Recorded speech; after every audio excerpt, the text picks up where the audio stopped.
नमस्कार। म महादेव पन्थ, राष्ट्रपतिको कार्यालयको सचिव। सम्माननीय राष्ट्रपतिज्यूको अनुमतिले म नवनिर्वाचित सम्माननीय सभामुखज्यूको पद तथा गोपनीयताको शपथ ग्रहण कार्यक्रम सञ्चालन गर्न गइरहेको छु। सम्माननीय राष्ट्रपतिज्यू, सम्माननीय उपराष्ट्रपतिज्यू, सम्माननीय प्रधानमन्त्रीज्यू, सम्माननीय कायम मुकायम प्रधान न्यायाधीशज्यू, नवनिर्वाचित सम्माननीय सभामुखज्यू, राष्ट्रिय सभाका सम्माननीय अध्यक्षज्यू, प्रतिनिधि सभाका माननीय ज्येष्ठ सदस्यज्यू, माननीय पूर्व प्रधानमन्त्रीज्यूहरू, नेपाल सरकारका माननीय मन्त्रीज्यूहरू, माननीय पूर्व सभामुखज्यू, सम्माननीय राष्ट्रपतिज्यूका विज्ञज्यूहरू, राजनीतिक दलका प्रमुखज्यूहरू तथा प्रतिनिधिज्यूहरू, संवैधानिक निकायका प्रमुखज्यूहरू, प्रतिनिधि सभाका माननीय सदस्यज्यूहरू, राष्ट्रिय सभाका माननीय सदस्यज्यूहरू, नेपाल सरकारका मुख्य सचिवज्यू, नेपाली सेनाका प्रधान सेनापतिज्यू, संघीय संसदका महासचिवज्यू, सर्वोच्च अदालतका मुख्य रजिस्ट्रारज्यू, नेपाल सरकारका सचिवज्यूहरू, सम्माननीय राष्ट्रपतिज्यूका स्वकीय सचिवज्यू, विभिन्न सुरक्षा निकायका प्रमुखज्यूहरू, उपस्थित सम्पूर्ण विशिष्ट महानुभावहरू, राष्ट्र सेवा कर्मचारीहरू तथा सञ्चारकर्मीज्यूहरू, संघीय संसद सचिवालयबाट मिति 2082-12-22 गते प्रतिनिधि सभाको सभामुख पदको निर्वाचनमा प्रतिनिधि सभाका सदस्य माननीय डोल प्रसाद अर्यालज्यू प्रतिनिधि सभाको सभामुख पदमा निर्वाचित हुनुभएको बेहोराको पत्र यस कार्यालयमा प्राप्त हुन आएको छ। नेपालको संविधानको धारा 91 को उपधारा 1 बमोजिम प्रतिनिधि सभाको पहिलो बैठक प्रारम्भ भएको मितिले 15 दिनभित्र प्रतिनिधि सभाका सदस्यहरूले आफू मध्येबाट सभामुख निर्वाचन गर्ने संवैधानिक व्यवस्था रहेको छ। प्रतिनिधि सभा नियमावली 2079 को नियम 9 मा आफ्नो पदभार सम्हाल्नु अघि सभामुखज्यूले राष्ट्रपतिज्यू समक्ष पद तथा गोपनीयताको शपथ लिनुपर्नेछ भन्ने व्यवस्था रहेको छ।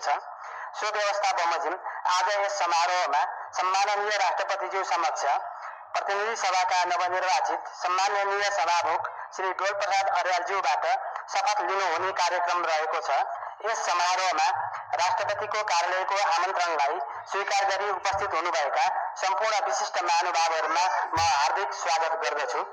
अब म सम्माननीय राष्ट्रपतिज्यू समक्ष प्रतिनिधि सभाको सभामुख पदको पद तथा गोपनीयताको शपथ लिइदिनु हुन प्रतिनिधि सभाका नवनिर्वाचित सम्माननीय सभामुख श्री डोल प्रसाद अर्यालज्यूलाई हार्दिक अनुरोध गर्दछु।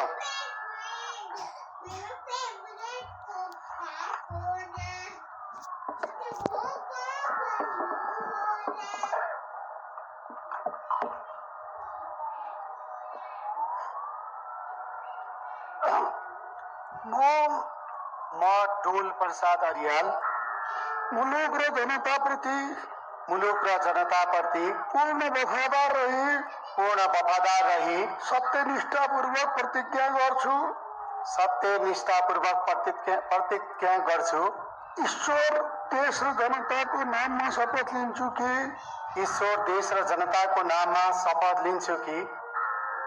नेपालको राजकीय सत्ता र सार्वभौम सत्ता नेपाली जनतामा निहित रहेको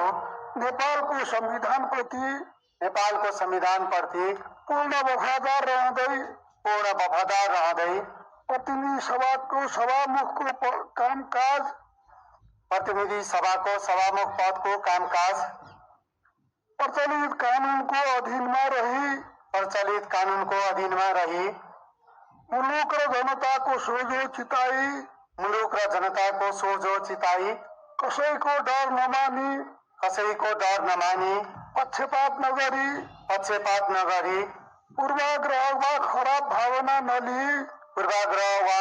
भावना नलिई पदीय गोपनीयता कायम राखी ईमानदारीका साथ गर्नेछु। धन्यवाद। अब म नवनिर्वाचित सम्माननीय सभामुखज्यूलाई आफ्नो आसनमा रही शपथ पत्रमा हस्ताक्षर गरिदिनु हुनका लागि अनुरोध गर्दछु।